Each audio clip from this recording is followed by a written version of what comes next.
तो oscillatory motion और vibratory motion में मेन डिफरेंस क्या है? यहाँ पर देखें, ऑसिलेटरी मोशन जिसको हम ऑसिलेशन कहते हैं, वाइब्रेटरी मोशन या उसको सिंपली हम वाइब्रेशन कहते हैं, दोनों का डिफिनेशन सेम है। यानी दोनों to and fro motion about a mean position, यानी दोनों की डिफिनेशन सेम है।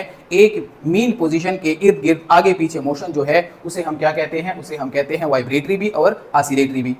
अब इनमें मेन डिफरेंस ये है कि जब to and fro motion slow हो तो उसे हम कहते हैं ऑसिलेटरी मोशन, जब to and fro motion fast हो जाए, तेज हो जाए, तो उसे हम कहते हैं वाइब्रेटरी मोशन या सिंपली वाइब्रेशन। इसी तरह जिसकी फ्रीक्वेंसी लो हो तो उसे हम कहते हैं ऑसिलेटरी मोशन, और जब फ्रीक्वेंसी बढ़ जाए तो उसे हम कहते हैं वाइब्रेटरी मोशन। अब फ्रीक्वेंसी क्या है ये नेक्स्ट लेक्चर में हम तफसील से पढ़ेंगे, लेकिन यहाँ पर सिर्फ वन लाइन में मैं फ्रीक्वेंसी को एक्सप्लेन करूँ कि frequency number of cycles in 1 second, यानी एक to and fro motion 1 second में जितने साइकिल कंप्लीट करती है उसे हम कहते हैं ये इसकी फ्रीक्वेंसी है। अब देखें, अगर फ्रीक्वेंसी 0.5 हर्ट्ज हो या हमारे पास 2 हर्ट्ज हो तो उसे हम कहते हैं कि ये ऑसिलेटरी मोशन है। अगर फ्रीक्वेंसी 100 हर्ट्ज हो, 100 हर्ट्ज का मतलब ये है कि 1 सेकेंड में 100 चक्कर कंप्लीट करें, या 200 हर्ट्ज या इससे भी ज़्यादा, तो इस तरह के टू एंड फ्रो मोशन को हम वाइब्रेटरी मोशन कहते हैं। तो ये मेन डिफरेंसेस है वाइब्रेटरी और ऑसिलेटरी मोशन में।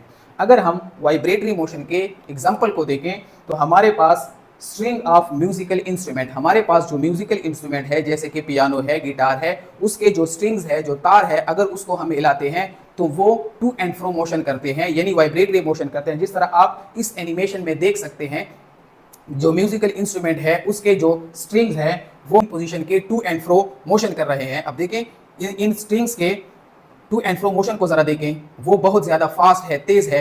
जब to and fro motion fast होती है तो उसे हम वाइब्रेटरी मोशन कहते हैं। एग्जांपल है वाइब्रेटरी मोशन का, वो हमारे पास है प्रॉन्ग्स ऑफ ट्यूनिंग फोर्क। ये हमारे पास ट्यूनिंग फोर्क है, इसका ये एक प्रॉन्ग है, ये दूसरा प्रॉन्ग है। जब इसको मैं व्हाइट बोर्ड के ऊपर ऐसे हिट करता हूँ तो इसके ये प्रॉन्ग्स जो है ये ऊपर नीचे या राइट और लेफ्ट इस तरह मोशन करते हैं। तो ये मोशन भी हमारे पास वाइब्रेटरी मोशन है, क्योंकि इसकी फ्रीक्वेंसी बहुत ज़्यादा हाई होती है, हंड्रेड्स में होती है इसकी फ्रीक्वेंसी। तो इसलिए इन प्रॉन्ग्स का जो राइट और लेफ्ट मोशन है मीन पोजीशन के इलांग, ये हमारे पास है वाइब्रेटरी मोशन।